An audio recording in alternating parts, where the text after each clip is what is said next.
Carrot, beans, చిక్కుడుకాయ నీట్గా కడిగి కట్ చేసి పెట్టుకోవాలి. ఇలా సన్నగా కట్ చేసుకునేసేయాలి.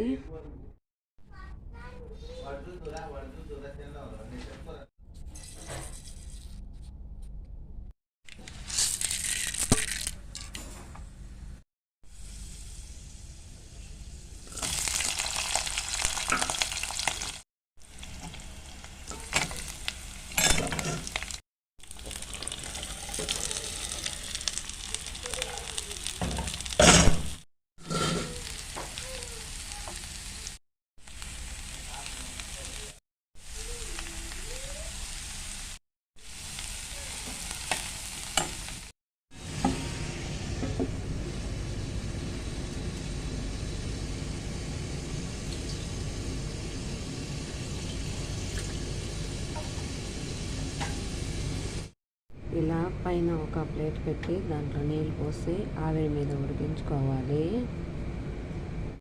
సన్న మంట పెట్టి ఆవిరి మీదే ఉడికించుకోవాలండి.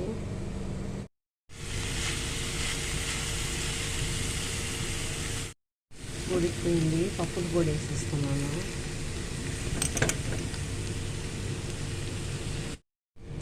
ఫ్రై అయిపోయేసిందండి. కొద్దిగా రైస్ వేసేసి ఇలా కలుపుకునేసాను. ఫినిష్ అండి.